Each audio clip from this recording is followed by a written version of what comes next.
마태복음 12장 38절에서 45절 요나의 표적이란 제목으로 말씀 증거하겠습니다.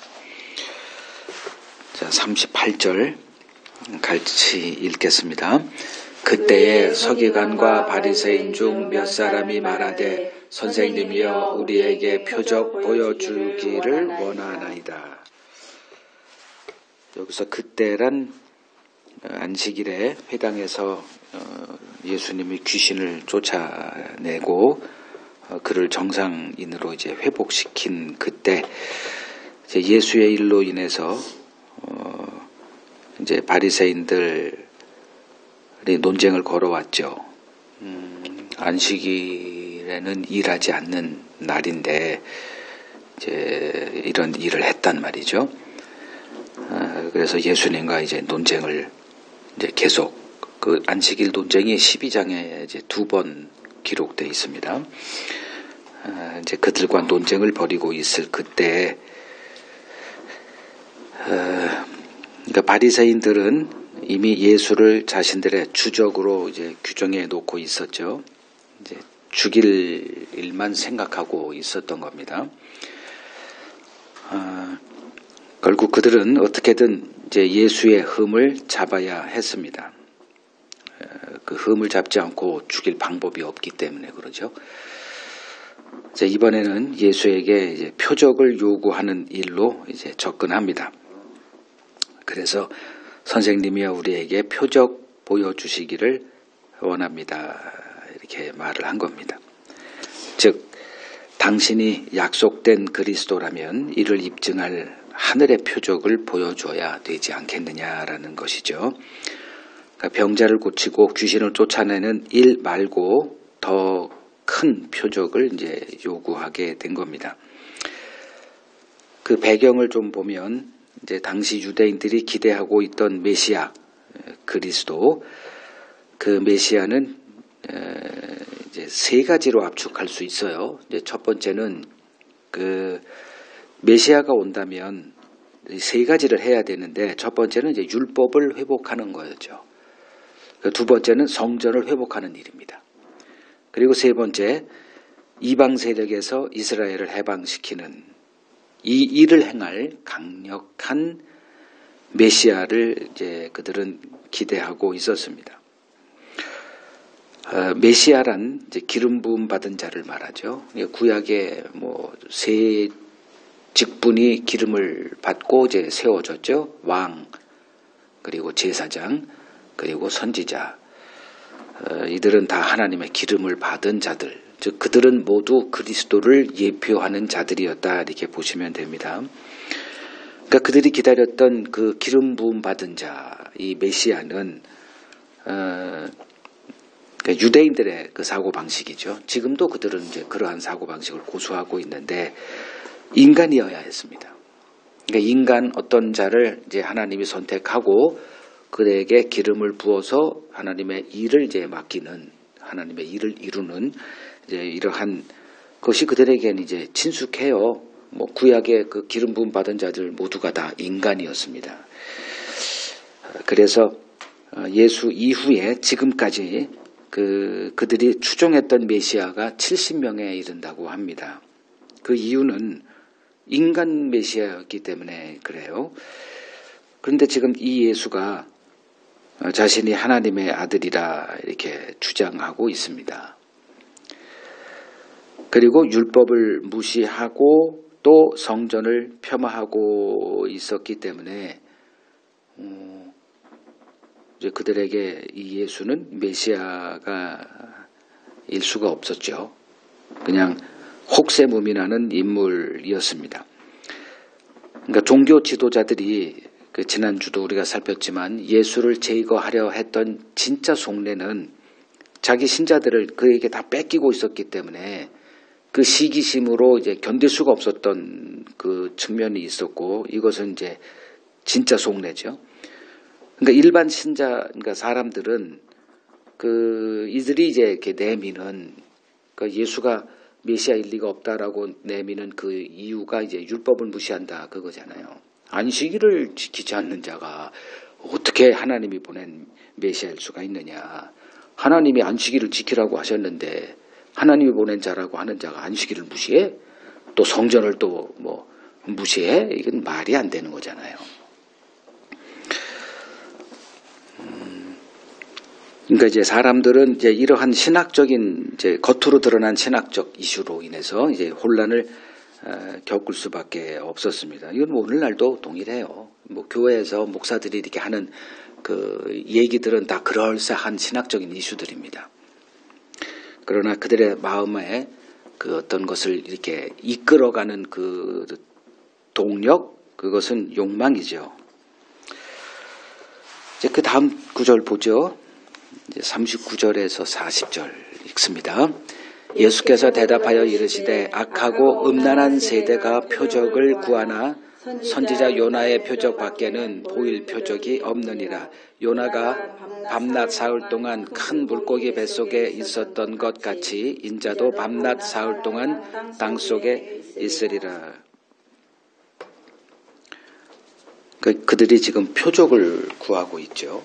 근데 더 큰 표적을 요구하는 거예요. 이들은 오병이어 표적도 경험했던 사람들입니다. 뭐 죽은 자도 살리는 뭐 여러 가지 뭐 맹인이 눈을 뜬다거나 태어나서부터 안진뱅이 된 자를 일으켜 걸어 다니게 한다거나 뭐 이런 일들 익숙해요. 예수가 뭔 일을 못하겠냐. 근데 이제 그것보다 더 큰, 즉 구약의 모세와 같은 애굽에 종살이하고 있던 그들을 건져내는 그러한 일을 행하는 그 메시아를 요구했던 거죠. 그래서 그 표적을 보여달라. 쉽게 말하면 지금 로마의 식민지에 이렇게 고통을 당하고 있는 우리 민족을 해방시켜라. 이제 이 얘기예요. 이제 이러한 그들을 향해서 예수님이 뭐라고 말씀하시냐. 악하고 음란한 세대가 표적을 구하고 있구나. 이렇게 얘기하세요. 즉 이 세대를 악하고 음란하다 이렇게 얘기하세요. 자, 음란하다. 여기다 이제 빙점을 찍으면 됩니다. 이 세상은 악해요. 하나님을 대적하고 있어요. 그러니까 자기를 지은 분을, 자기를 존재케 한 분을 부정하고 있잖아요. 이 세상은. 그래서 이 세상 자체가 악합니다. 근데 음란하다는 말은 뭘 뜻하는가? 그러니까 음란하다라고 얘기할 때는 이제 부부관계에 해당하는 거잖아요. 어떤 사람이 이제 나한테 악을 했을 때 그 사람을 향해서 음란한 자 이렇게 얘기하는 사람은 없죠. 음란이라고 하는 이 어휘는 부부관계에 사용되는 거예요. 그러니까 이 구약을 보면 하나님이 이스라엘의 남편이다 이렇게 자기 자신을 그렇게 표현하세요. 그 남편과 아내 관계죠. 그러면 이제 그 관계의 그 끈을 이제 이어주는 그게 뭐냐 하면 사랑이죠. 그래서 하나님은 이스라엘을 사랑했다라고 주장을 하세요. 그러니까 이스라엘은 처음에 애굽에서 구출받았을 때는 그 사랑을 믿었죠. 그래서 우리 남편이라고 하니까 우리 남편 최고야. 이렇게 믿고 이제 언약을 맺고 사인했죠. 결혼 서약서에. 이렇게 배신하지 않겠다. 그러니까 그 구체적인 내용은 이제 하나님의 말씀만 듣고 살겠습니다. 그 사인을 이제 공식적으로 했단 말이에요. 그게 이스라엘이라는 나라의 정체성입니다. 그리고선 이제 그 해방되고 광야에서 율법 받고 제사법 받고 성막을 세우고 이제 가나안 땅에 정착해서 살 때 그들이 한 일이 뭐였냐 하면 그냥 시작부터 그랬어요. 시작부터 하나님의 언약을 버려버리는, 즉 다른 여자들에게 계속 마음을 두고 그 음란한 짓만 해온 게 이스라엘 역사예요. 그래서 계속 이제 하나님이 말을 안 들으니까 이제 선지자들을 불러낸 거죠. 그러니까 선지자가 등장했다는 얘기는 이제 심각하다는 얘기예요. 너희들의 죄가 심각하다. 이게 구제불능이 됐다. 그러니까 선지자들을 이제 통해서 하나님께로 돌아와라. 이 음란한 놈들아. 이제 이런 메시지예요, 다. 그래서 음란하다. 이 얘기는 이제 이방인들하고 관계가 없잖아요, 하나님은. 그러니까 이스라엘, 즉 언약 백성들에게만 통하는 얘기예요. 그래서 악하고 음란한 세대가 표적을 구한다. 이게 그 뜻입니다. 한 예만 보죠. 호세아 1장. 구약 호세아 1장 2절을 보면 여호와께서 처음 호세아에게 말씀하실 때 여호와께서 호세아에게 이르시되 너는 가서 음란한 여자를 맞이하여 음란한 자식들을 낳아라. 이 나라가 여호와를 떠나 크게 음란함이라 하셨다. 여기서 이제 계속 음란하다. 이제 호세아는 북이스라엘에서 사역했던 선지자인데 뭐 그 북이스라엘이 어떻게 탄생됐는지는 뭐 얘기했으니까 다윗 언약에서 끊어져 스스로 다윗에게서 우리가 그러니까 이새의 아들에게서 우리에게 무슨 분깃이 있느냐 무슨 몫이 있느냐 니들끼리 다 해먹는구나. 그러니까 하늘의 것에 눈이 열렸으면 니들이 해먹든 말든 상관없어요. 뭐 교회를 니들이 알아서 해먹던 뭐 세습으로 계속 해먹던 하늘의 것에 눈을 두고 있는 사람에겐 그게 하등 영향을 못 미칩니다. 근데 그게 눈이 안 열린 사람들에게는 그 북이스라엘 사람들과 같이 열지파와 같이 지들끼리 다 해먹어.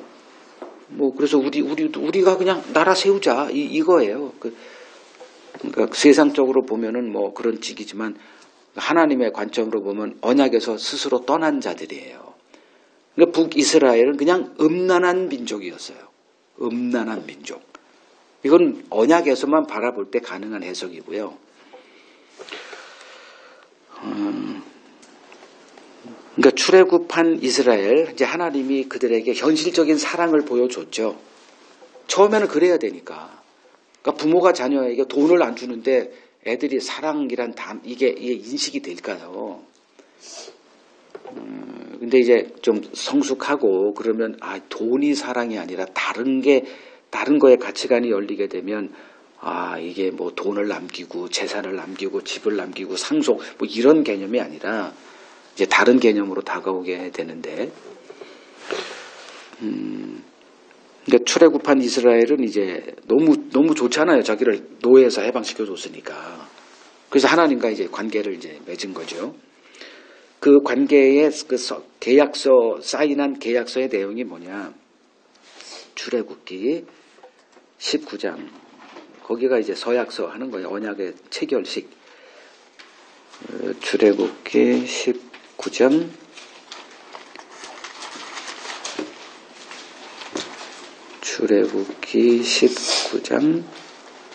4절. 내가 애굽 사람에게 어떻게 행하였음과 내가 어떻게 독수리 날개로 너희를 업어 내게로 인도하였음을 너희가 보았다. 그러니까 니들이 한 게 하나도 없다는 거죠. 내가 너희를 내 날개 위에 얹혀서 내가 다 했고 쫓아오는 애굽을 내가 그 홍해에서 수장시킨 것도 니들이 다 봤지 않니? 이제 뭐 그런 얘기입니다.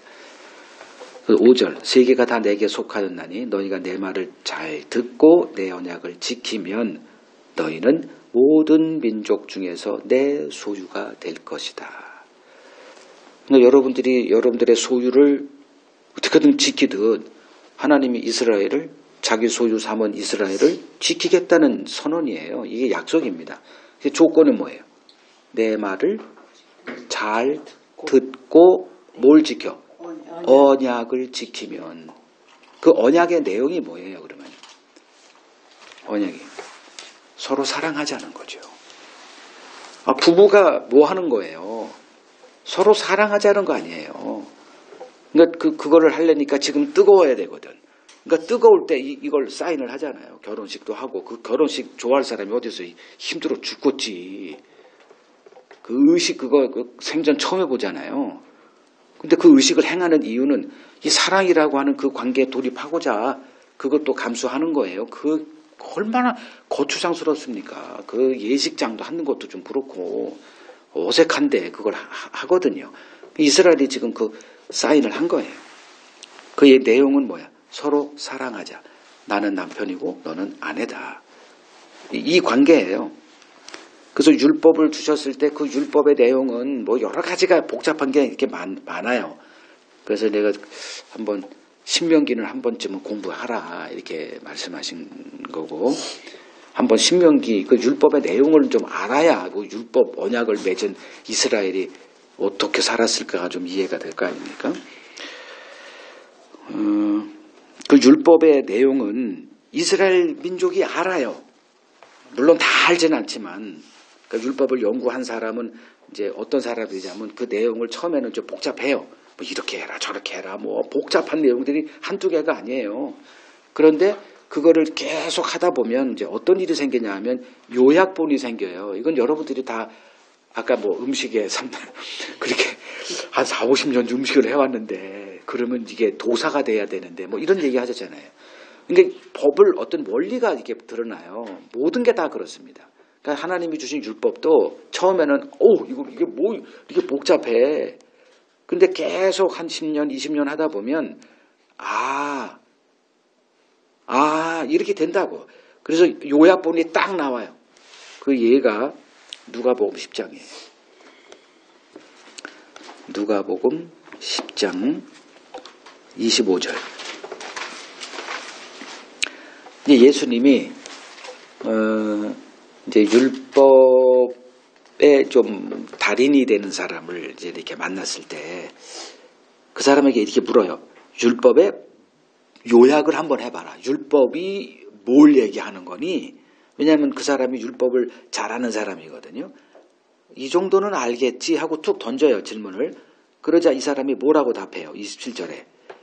내 마음을 다하여 목숨을 다하고 힘을 다하여 뜻을 다하여 주 너의 하나님을 사랑하고 또한 내 이웃을 내 같이 사랑하라는 겁니다. 라고 딱 얘기를 해요. 그러자 28절에 예수님이 이 사람은 학습 능력이 뛰어나네. 그래서 내 대답이 옳도다. 이를 행하라. 그러면 그렇게 하면 살 거야. 이렇게 된 거죠.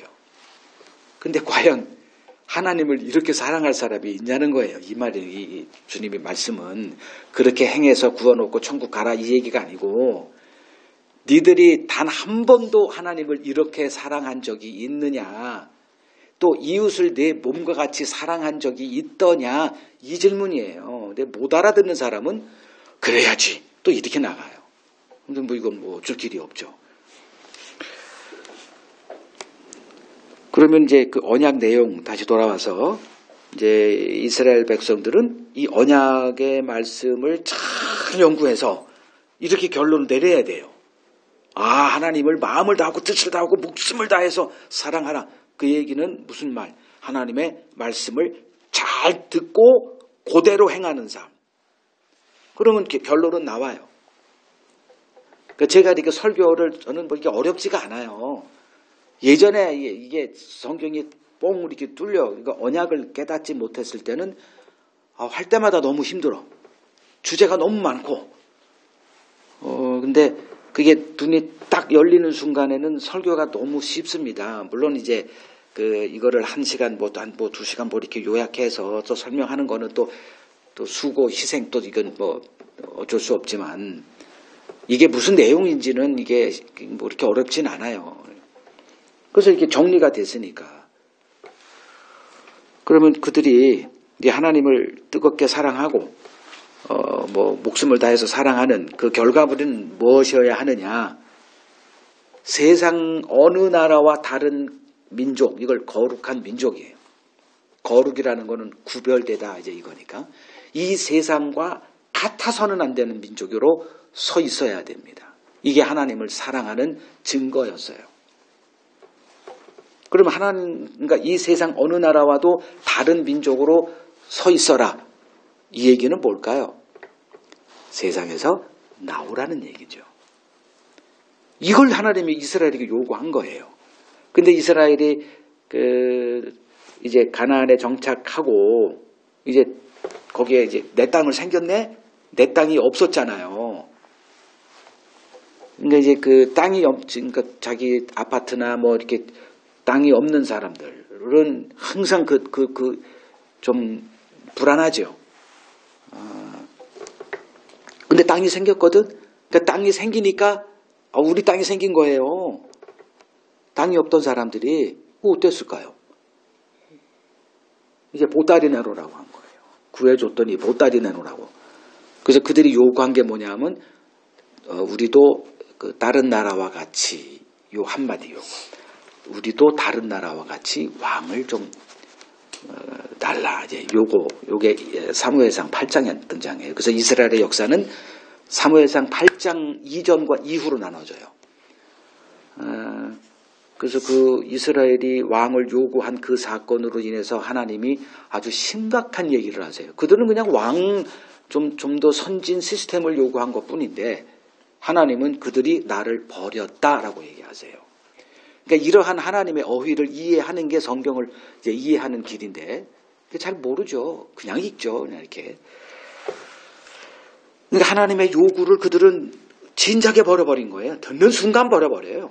여러분들이 꼭 그 하나님 말씀 듣고 문 밖으로 나가는 순간 다 이렇게 잊어버리듯이 뭐 이스라엘 손가락질할 이유가 없다고 저는 봅니다.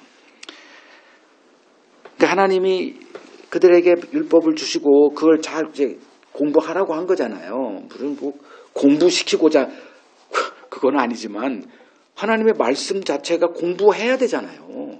근데 공부합니까? 하나님 말씀하면 공부하고 상관없는 뭐 또 이런 거로 생각을 해요. 그냥 듣는 것만 그냥 주구장창 그냥.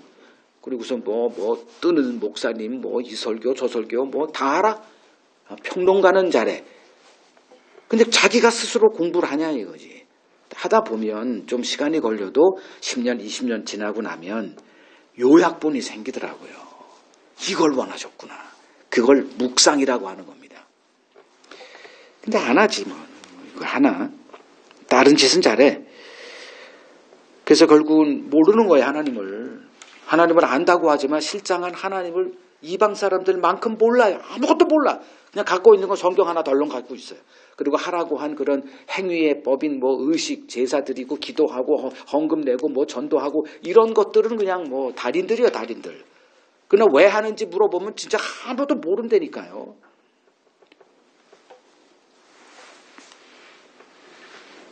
그러니까 거룩한 민족 요구했는데 진작에 그런 마음도 없어요.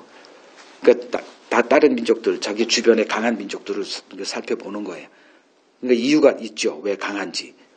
왕이 있는 거야. 똑똑한 왕, 힘 있는 왕, 군사력. 이걸 이제 추구했죠. 이스라엘이. 그래서 그 결과 지금 뭐 계속 하나님께 심판받고 남의 나라 압제, 지금 예수님 당시에도 로마라고 하는 그 강한 나라의 압제 속에 있는 거예요. 하나님이 그들의 왕이었으면 로마가 아무리 강해도 어떻게 이스라엘을 압제를 합니까? 근데 지금 예수님 당시에 이스라엘은 거의 100년 넘게 그 로마의 또 압제 속에서 아주 그냥 가난해, 뭐 자유 없고 이렇게 살아고 있었거든요. 그러니까 민족의 그 하나님의 선민이라고 하는 그 자기들의 자존심에 아주 산채기를 매일 겪어가면서 이렇게 지내고 있었죠. 그런데 이제 메시아라고 하는 자가 등장을 했으니 이런 요구할 만하죠. 근데 예수님은 그들에게 악하고 음란한 자들 이렇게 얘기하시는 거예요. 이걸 이해하냐 이거죠. 제 지금 드리는 말씀을 이해하냐 이거예요. 그들은 언약을 진작에 버려버린 자들이에요. 그리고 그 세상을 사랑했고 그들과 하나가 되어 있었습니다. 그러니 우리를 로마에서 해방시키는 그러한 표적 구하고 있는 거죠. 그걸 보고 악하고 음란하다. 왜? 언약을 버려버렸기 때문에. 하나님의 언약을 알고 있었다라면 이런 요구 안 합니다. 그럼 하나님의 언약이 뭐예요? 그 핵심은 뭐예요?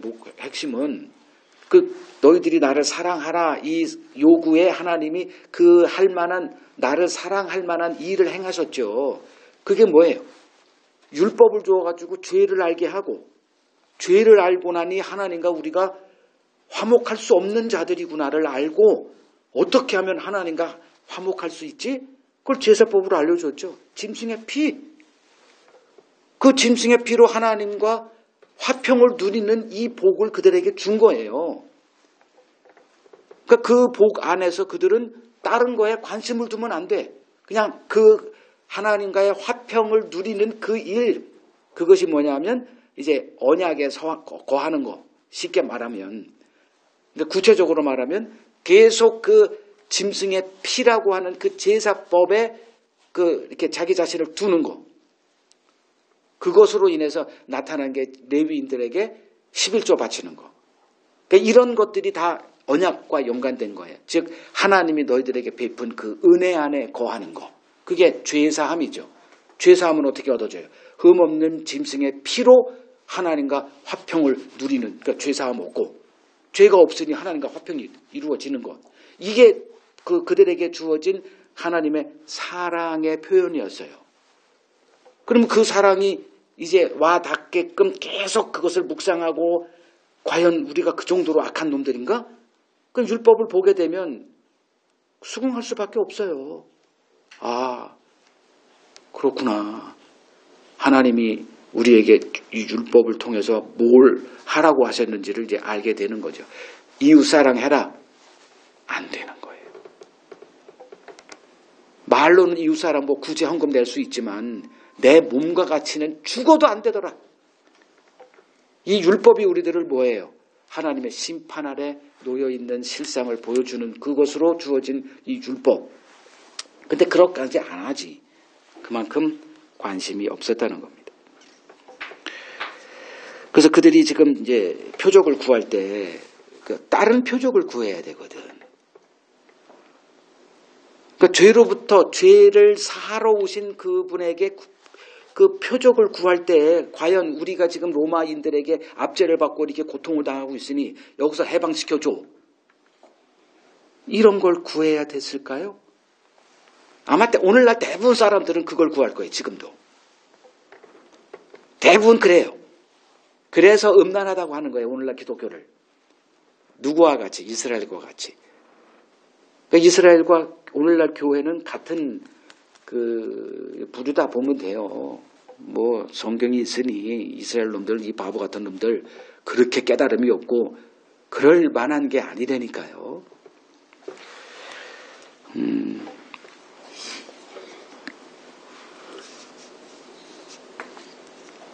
그래서 우리의 본질은 악이고 음란합니다. 이거를 여전히 여러분들이 처절하게 깨달을 수 있어야 돼요. 그래서 이스라엘이든 오늘날 교회든 하나님의 언약에 관심 없습니다. 그저 모두 종교놀이 하고 있습니다. 자, 이게 이제 배경이고, 그러니까 악하고 음란한 세대가 표적을 구하나 선지자 요나의 표적밖에는 보일 것이 없다. 이런 말씀하죠. 자, 너희들에게 보여줄 거는 이것밖에 없다. 이렇게 얘기를 하세요. 그게 요나의 표적입니다. 자, 표적은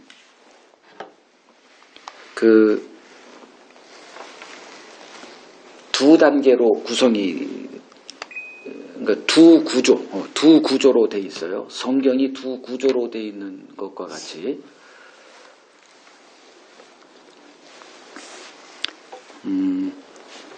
그러니까 성경도 마찬가지죠. 성경 내용이 있잖아요.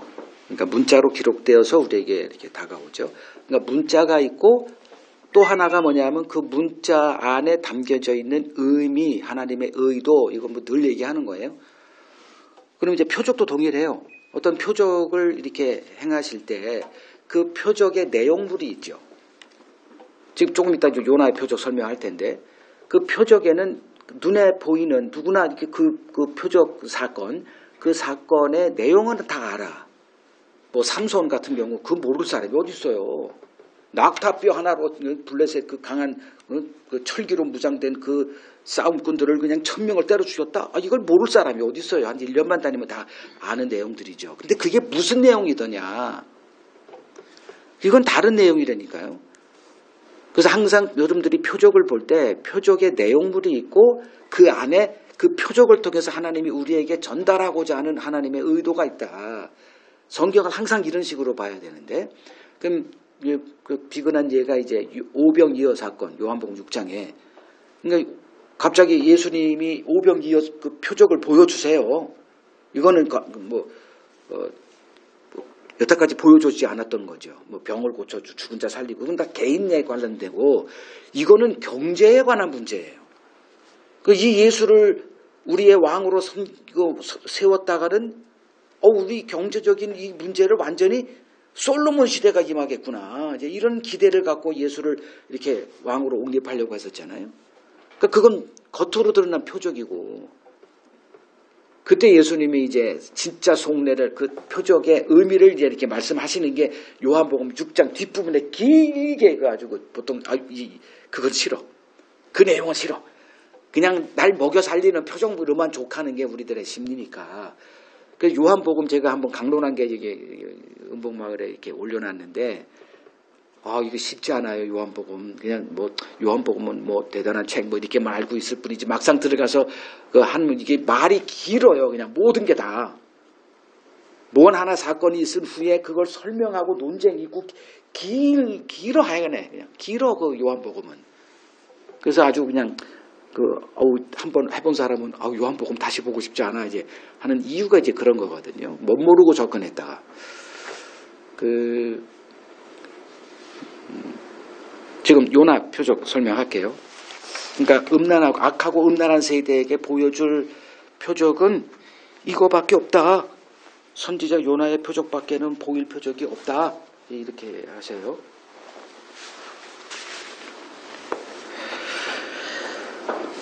자, 요나의 표적, 겉모습, 그 사건 내용은 뭐 대부분 알 거예요. 이제 하나님이 이제 요나를 갑자기 그 아수르의 수도 니느웨로 가라 이렇게 말씀이 임해요.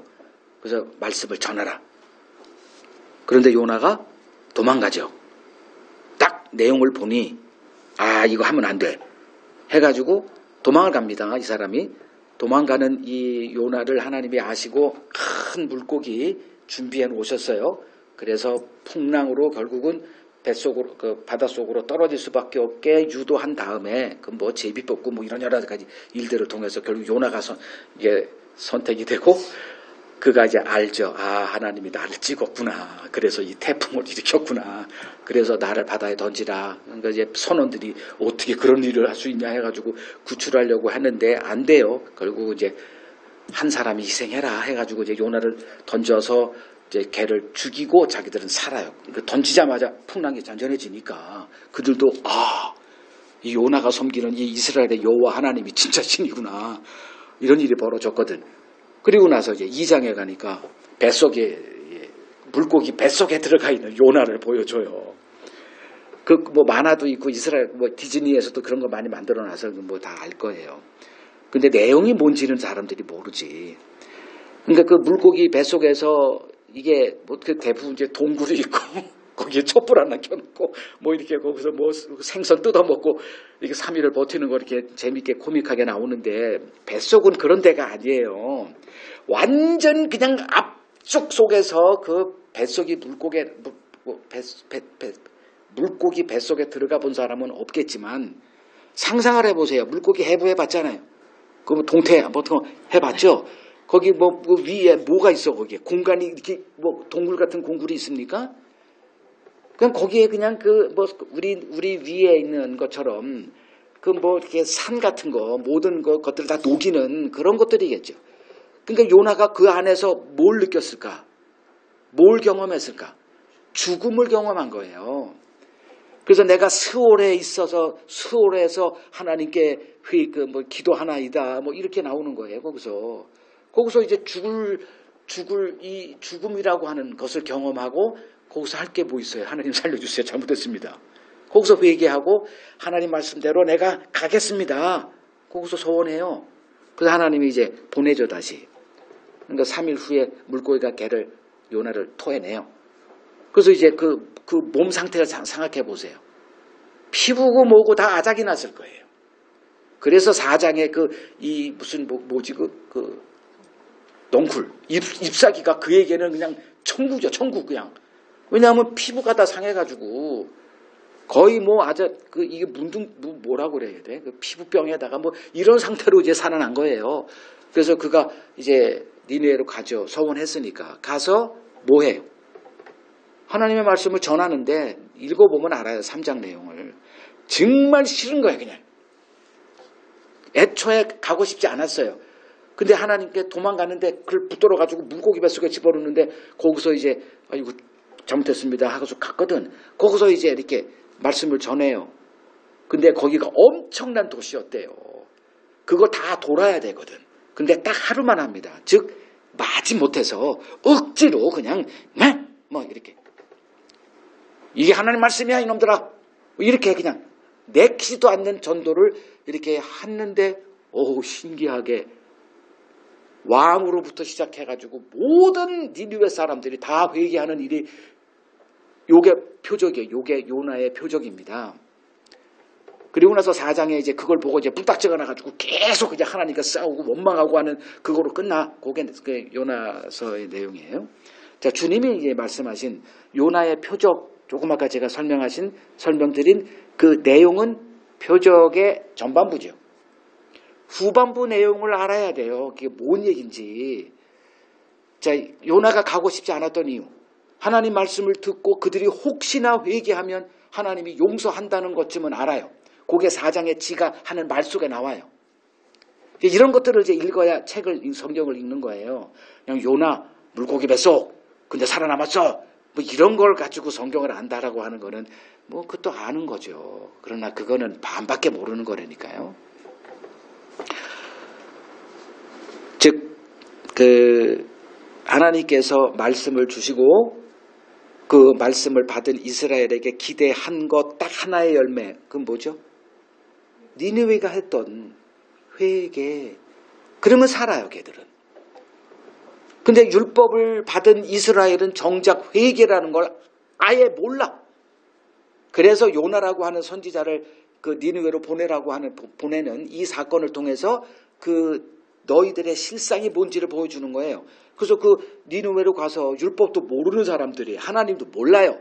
근데 하나님이 너희들을 심판하시겠다. 이 말이 씨가 막힐까요? 막히지도 않죠. 근데 그 허접한 요나의 말 듣고 온통 회개하는 그 진짜 회개거든.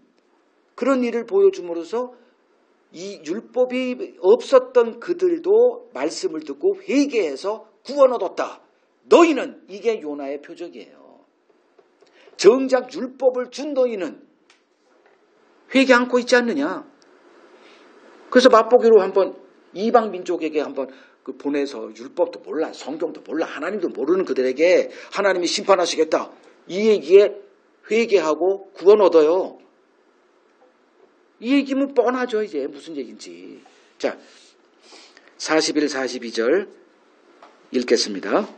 심판 때에 니느웨 사람들이 일어나 이 세대 사람을 정죄하리니 이는 그들이 요나의 전도를 듣고 회개하였음이거니와 요나보다 더 큰 이가 여기 있으며 심판 때에 남방 여왕이 일어나 이 세대 사람을 정죄하리니 이는 그가 솔로몬의 지혜로운 말을 들으려고 땅 끝에서 왔음이거니와 솔로몬보다 더 큰 이가 여기 있느니라.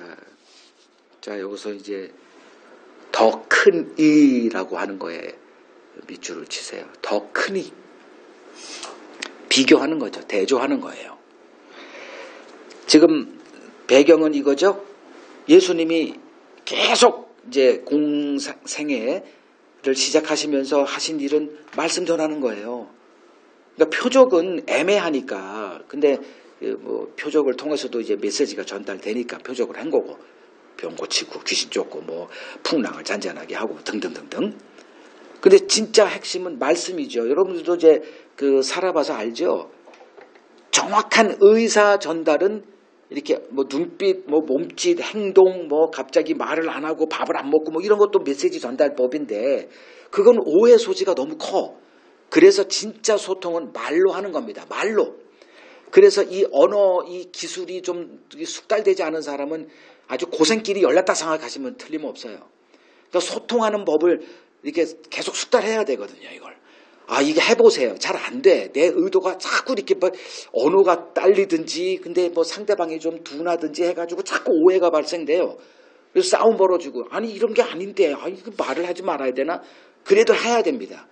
그래서 어느 정도 숙달되고, 실패도 겪고, 뭐, 큰 손해도 경험하면서, 주저하면 안 돼요. 그래서 이 소통의, 이 기술은 배워야 되는데, 하나님이 주님이 이 땅에 오셔서 하신 일이 계속 소통하는 거예요. 말씀을 계속 전했다는 말이죠. 근데 말씀 안 들어. 이유는 뭐 듣기 싫으니까 안 들은 거예요.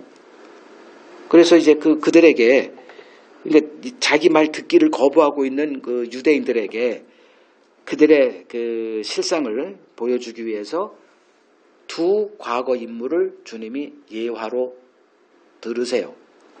두 사람. 한 사람은 요나, 700년 전 인물입니다. 그리고 또 하나가 솔로몬이에요. 솔로몬은 예수 이전에 1000년 전의 사람이에요. 그러니까 700년 전 한 사람, 1000년 전에 한 사람, 두 사람을 이제 빗대어 얘기하십니다. 자, 요나. 조금 아까 설명드렸던 요나는 전도자였습니다. 물론 이제 선지자였기 때문에 설교자죠. 그러나 지금 그 니느웨로 가서 한 거는 전도라고 얘기하죠. 그래서 전도했다. 이렇게. 요나의 전도를 듣고 회개하였다. 이렇게 얘기하죠. 자, 요나 조금 아까 설명했듯이 허접한 전도자입니다. 가고 싶지도 않아. 하고 싶지도 않아. 그래서 내키지도 않은 그것을 그냥 억지로 그냥 하루 흉내내만 냈던 그 요나의 전도. 그런데 한 민족이 회개하고 돌아오는 일이 벌어졌습니다. 자, 예수님이 하시는 말씀은 이거죠. 요나와 나를 빗대, 이거 비교 자체가 되냐. 요나보다 더 큰 전도자 나의 말 너희가 듣고 있니? 이걸 지금 묻고 있는 거죠. 여전히 이스라엘은 회개를 거부하고 있더라죠. 또 솔로몬을 얘기하세요. 솔로몬은 전도서 1장 1절에 보면 그 코헬렛이라고 하는 단어를 쓰는데 전도자예요. 그 하나님의 말씀을 전하는 설교자, 교사 이렇게 보시면 됩니다. 그 솔로몬은 이제 말의 달인이었죠. 지혜로웠기 때문에. 그래서 시도 엄청나게 썼다 그러죠. 뭐 그가 썼다라고 우리가 믿고 있는 잠언 전도서만 보더라도 말에 능한 자구나를 쉽게 짐작할 수 있습니다. 그의 말이 얼마나 지혜로웠는지 한 예를 여기다 써놨죠. 남방 여왕이 일어나 이 세상을 정지할 거다. 이 얘기는 솔로몬의 지혜가 이제 세상에 퍼져요. 그래서 남방의 한 여왕이 그 정도야? 그러면 내가 한번 가서 보지 뭐 해가지고 그 뭔데 배 타고 와가지고 예물을 갖다 바치고 그 솔로몬을 직접 보고 그의 말을 들어요. 그리고 우선 감탄합니다. 와, 이런 사람이 지구상에 존재했네. 그 정도로 이제 솔로몬의 설교가 대단했다는 거예요. 근데 솔로몬과 예수님이 비교 대상이 되나요? 솔로몬이 이제 오늘날 교회는 이제 대부분 지혜를 구할 때는 누구의 지혜를 구하죠? 솔로몬의 지혜를 구하죠. 결론을 간단하게 얘기하면 망하려면 솔로몬의 지혜 구하십시오. 솔로몬에게 준 지혜는 이 세상 지혜의 최대치였어요. 그래서 솔로몬은 항상 이 세상 거, 인간 심리 이런 거에는 달인이었어요. 그 뭐 어떤 여자 둘이 와가지고 이 애를 서로 자기 거라고 주장하는 걸 딱 보고 심리적으로 갈라. 그러면 뭐 솔로몬의 속내는 진짜 엄마는 내줄 거야. 그대로 되잖아요. 그냥 세상 지혜는 최고치를 준 거예요. 솔로몬. 전무후무한 지혜. 그런 지혜를 다 가질 수는 없죠. 인간이. 학습하고 그 정도 지혜를 얻는데 솔로몬은 그냥 하나님이 통치로 그냥 뭉태기로 딱 그냥 그래서 최강대국 만들었다가 결국은 뭐예요? 그 지혜로 그 세치혀로 여자들하고 그냥 까불고 뭐하고 세상 거 이렇게 즐기다가 팍 망해가지고 하나님께 저주받은 자가 솔로몬이에요. 근데 오늘날 이걸 배우는 게 아니라 그냥 솔로몬의 지혜, 누구든지 솔로몬의 지혜. 뭐 어떤 그 꼬마 뭐 100일 잔치 가면은 뭐 목사님들이 항상 솔로몬의 지혜로 충만하게 하옵시고 지옥 가라는 거예요. 이게 정신병자들이거든 다. 보질 못하니까 이해는 돼요. 다 욕망에 사로잡혀가지고 그냥 그 뭐 목사 뭐 박사학위 뭐 가가지고 항상 축복하는 게 솔로몬의 지혜. 몇 번 받았어 그런 축복기도. 그 솔로몬과 내가 비교가 되냐? 자, 예수님의 지혜는 어떤 지혜예요? 하늘의 지혜예요. 근데 우리는 원하는 게 뭐예요? 이 땅의 지혜를 원하죠. 출세하는 법, 부동산 투자해서 대박 치는 법, 아파트 어떻게 하는 거 다 이런 걸 우리는 구해요. 근데 예수님이 오셔서 쏟아낸 말씀 속에는 무엇이 담겨 있느냐? 구약에 담겨져 있던 그 수많은 수수께끼들이 예수의 입이 열려서 선포되는 말이 이렇게 선포될 때마다 그 수수께끼 하나가 탁 해결돼. 그 뜻이 무엇인지가 탁 해결돼. 모든 것을 다 풀어 해석하는 거예요.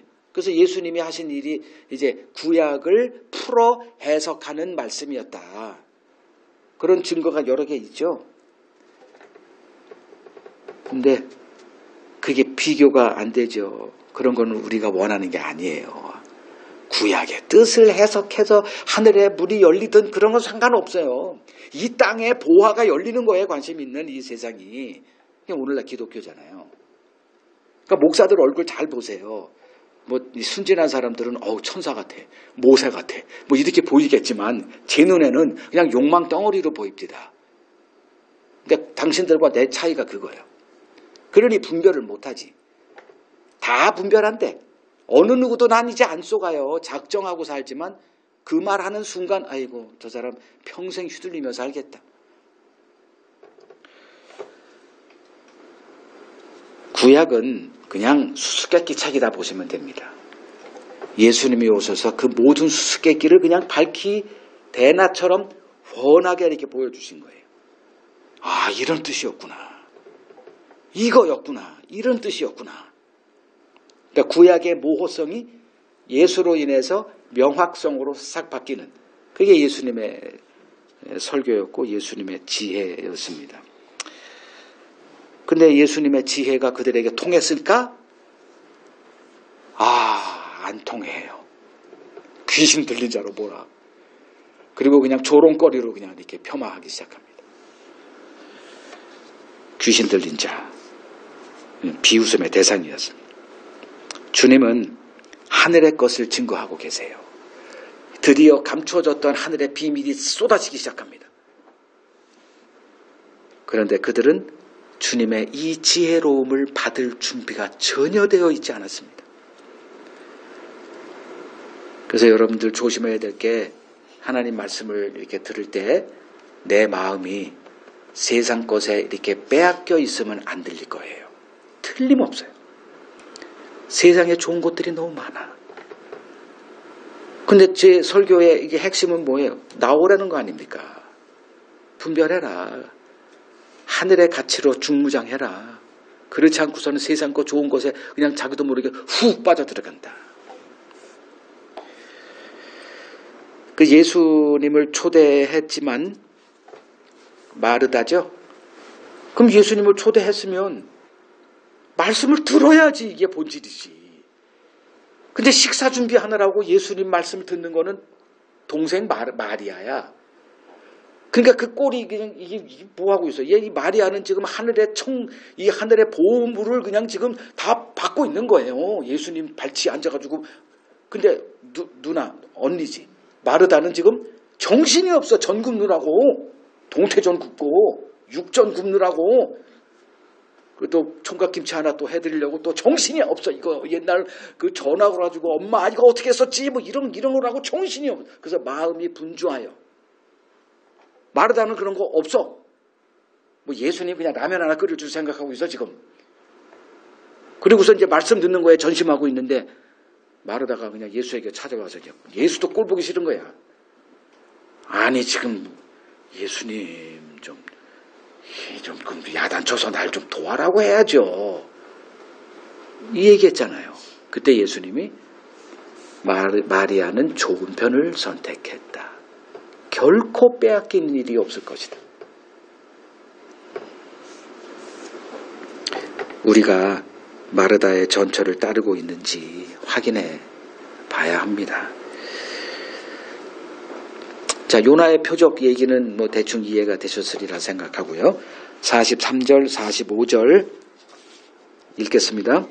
더러운 귀신이 사람에게서 나갔을 때 물 없는 곳으로 다니며 쉬기를 구하되 쉴 곳을 얻지 못하고 이에 이르되 내가 나온 내 집으로 돌아가리라 하고 와보니 그 집이 비고 청소되고 수리되었거늘 이에 가서 저보다 더 악한 귀신 7을 데리고 들어가서 거하니 그 사람의 나중 형편이 전보다 더욱 심하게 되느니라. 이 악한 세대가 또한 이렇게 되리라.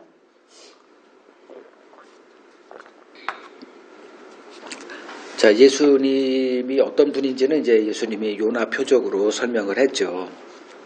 그리고 솔로몬 얘기까지 한 번 더 이렇게 추가로 너희들의 실상이 이런 실상이다. 이 악하고 음란한 자들아, 니들 마음이 그러니 내 말을 들어갈 자리가 하나라도 있겠느냐. 이제 이렇게 얘기하신 거예요. 그리고 나서 그들을 이렇게 비유하세요.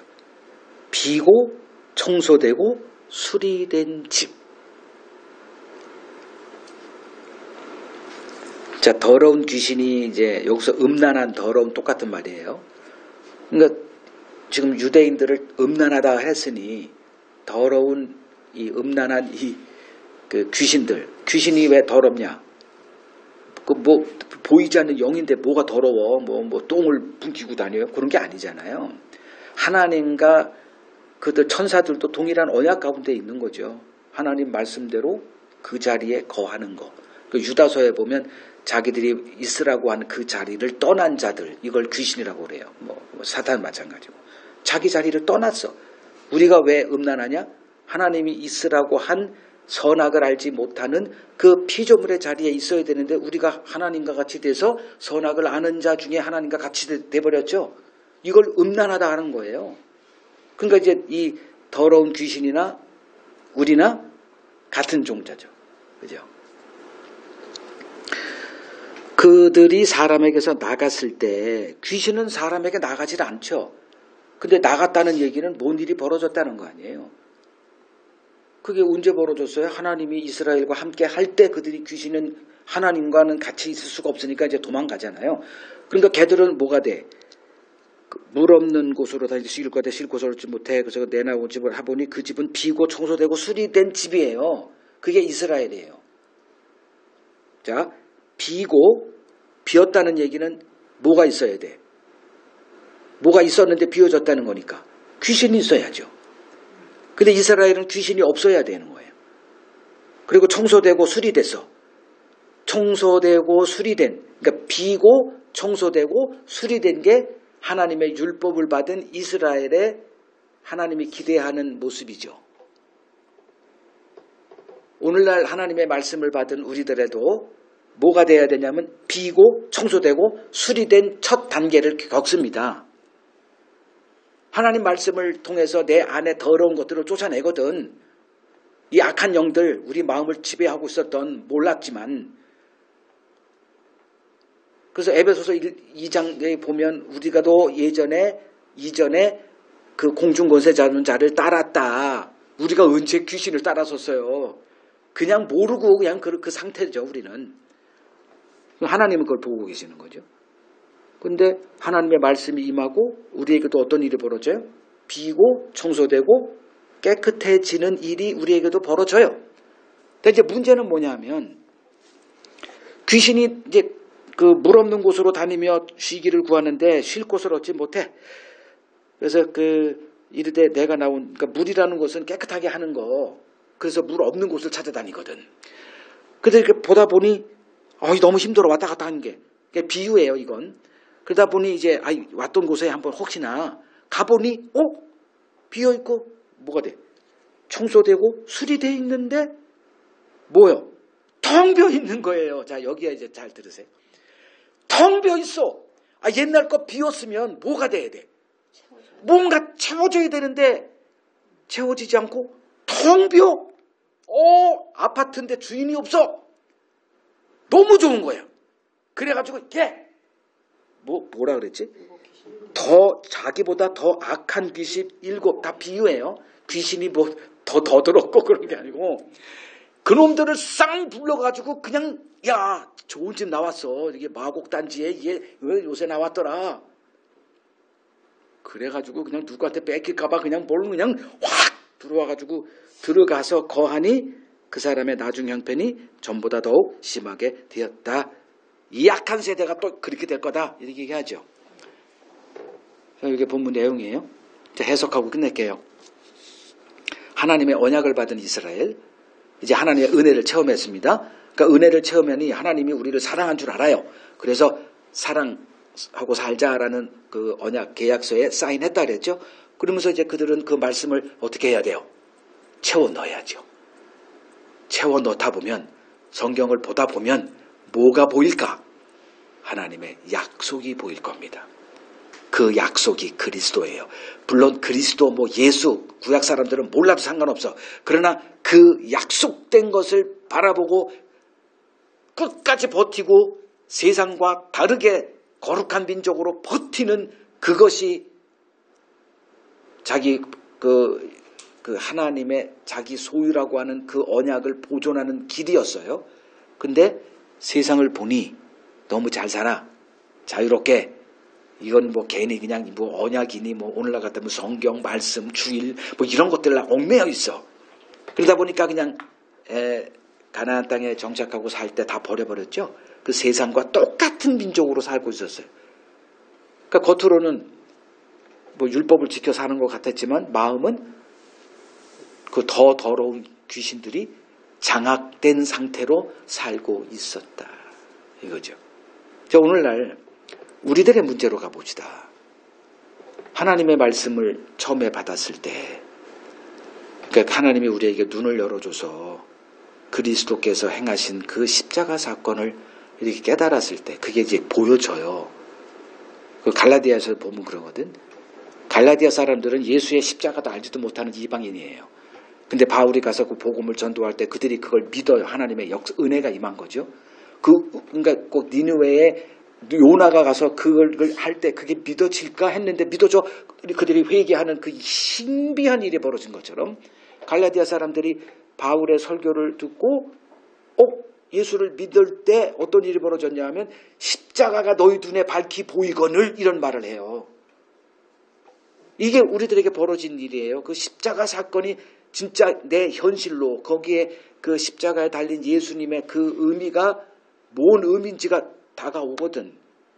그때 이제 하나님의 사랑을 경험해요. 그 이스라엘이 애굽에 있다가 모세가 와서 건져내는 그때 그 사랑을 그들은 경험했잖아요. 두 눈으로. 해방됐잖아요. 그것처럼 우리가 죄에서 완전히 해방되는 그것을 경험합니다. 이걸 거듭남이라고 하죠. 그리고 나서 세월에 장사 없다고 또 살다 보니 뭔 생각이 나? 세상 생각. 주변 사람들이 보이죠. 다 뭐해? 마곡단지에 이번에 아파트 나왔대. 나는 지금 성경 보고 있어, 이 바보같이. 그럼 뭐 해야 돼요? 묵상 이거 뭐고? 피 터지게 저들은 지금 그냥 난리 치고 있어, 지금. 이게 세상을 바라보는 거예요, 다. 이걸 이제 그 성경은 저주받은 마음이다, 이렇게. 마음이 하나님에게서 떠나 세상을 의지하는 마음을 저주받은 마음이다. 이게 성경에서 말하는 거예요. 근데 우리는 저주받는 게 행복이죠. 그 저주받은 마음이 행복이죠. 그게 성공의 길이죠. 그러니까 세상과 이 땅은 이렇게 현격한 차이가 있다니까요. 이걸 구분 못하면 그냥 휩쓸리다가 그냥 망하는 거예요. 자, 지금 예수님이 오셨어요. 그러니까 비고 청소되고 수리된 집에 이 이스라엘 이제 왔는데 예수님의 말씀이 그들에게 채워지지 않아. 예수님의 말씀이 그들의 마음속에 채워져야 되는데 안 채워져. 자꾸 거부하고 귀신 들렸다 그러고 그냥 피식 웃기나 하고 조롱이나 하고 저런 말 듣고 살겠냐 이렇게. 에이구 정신 나간 놈. 순진해서 그래. 순진해서. 세상을 몰라서 그래. 이렇게 비아냥거리고 있어요. 이유는 딱 하나예요. 자, 이유는 딱 하나. 하나님 말씀 듣는 법을 배우지 못한 탓이다. 요한복음 8장 보세요. 요한복음 8장 43절 갑니다. 뭐 예수님이 여러 가지 얘기들을 이제 막 하세요. 벌써 40절까지 있다는 얘기는 많은 얘기를 나눴다는 거예요. 근데 이제 이때 43절에 어찌하여 내 말을 깨닫지 못하느냐, 왜 이렇게 못 알아들어? 이제 예수님이 탄식하면서 이유를 설명해요. 이는 내 말 들을 줄 알지 못함이라. 이유는 요거예요. 성경 읽는다고 되는 게 아니올시다. 설교 1000번 만년 듣는다고 되는 게 아니에요. 듣는 법을 배우지 못하면 설교 듣다가 지옥 갑니다. 그래서 막 하는 게 아니에요. 태어났으니 막 살아가죠. 여러분 이제 그걸 느낄 거예요. 아, 준비가 너무 안 돼 있다. 결혼 시기가 돼요. 어떻게 부부 생활이라는 게 뭔지 몰라. 애를 낳는 것도 어떻게 하는 거고 애를 어떻게 키우는지 몰라. 그냥 저지르고 보는 거예요. 물론 이제 다 우리도 그렇게 살았고. 그냥 막 살아가. 그냥 다 전문가이지만 그냥 한쪽만 전문가지 나머지는 다 바보 멍청이죠. 그러니까 전문가 시대에 우리들은 다 바보 멍청이로 살아가요. 뭐 어떤 한 영역이 똑똑하다고 해서 그게 다 아니에요. 이 세상이 얼마나 이 복합적이고 이게 종합적인 건데 그렇게 담세포적으로 난 이거 전문가, 난 박사야. 웃기고 있네. 그러니까 내 말을 들을 줄 알지 못함이라. 정확한 답을 예수님이 찍어주는 거예요. 쪽집게 강사라 그러죠. 일타 강사. 답은 그거더라. 자, 여러분 하나님 말씀 듣는 법을 배우고 있습니까? 그냥 읽고 뭐 필사하자 뭐 그런 유행도 뭐 여러 가지 통독하자 뭐 어느 교회는 무슨 뭐 장로 하려면 최소 50독은 읽어라 그러니 뭐 통독하고 난리를 버거지를 쳐요. 물리적으로 또 거짓말할 수는 없으니까 이제 그런 짓을 한단 말이에요. 뭐 하는 거예요? 그냥 확증 편향으로 그냥 또 고착화시키는 일만 하는 거예요. 이거 무서운 일이에요. 그런 거 다 때려쳐야 돼요. 그리고 하나님 읽는 법이 뭐냐? 다시 가는 거예요. 언약이구나. 하나님의 말씀은 언약으로 풀어야 되는구나. 그거 다 주님이 가르쳐 준 거예요. 근데 몰라. 그러니까 지금도 몰라. 모르는 사람은 죽어도 모르는 상태에서 하고 있대다. 바리새인들이 그런 거 아니에요? 나 성경의 달인이야. 이 달인이라는 것 때문에 망해요. 몰라야 물어보지. 근데 이미 신학교 졸업했어, 목사들. 그걸 누구한테 물어봐, 쪽팔리게. 그냥 아는 자로 그냥 다 강대상에 서가지고 전 세상을 다 아는 사람처럼 흉내내고 있지만 내가 그 사람들 다 만나봤거든요. 개뿔도 몰라. 불쌍한 영혼이죠. 오히려 목사가 안 되면 그래도 가능성이나 좀 있는데 장로도 똑같아. 권사나 뭐 이런 사람들. 이게 누구한테 묻지도 못해. 아는 체는 해야 되고.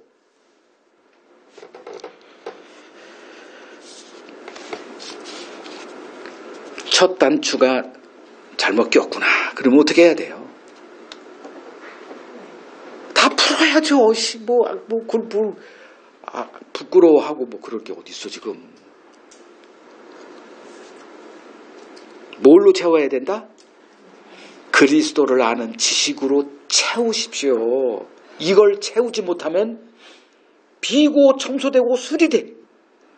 채로 살다가 흉내만 내다가 하나님 말씀 난 안다라고 했는데 주님 앞에 서면 뭐라 그래?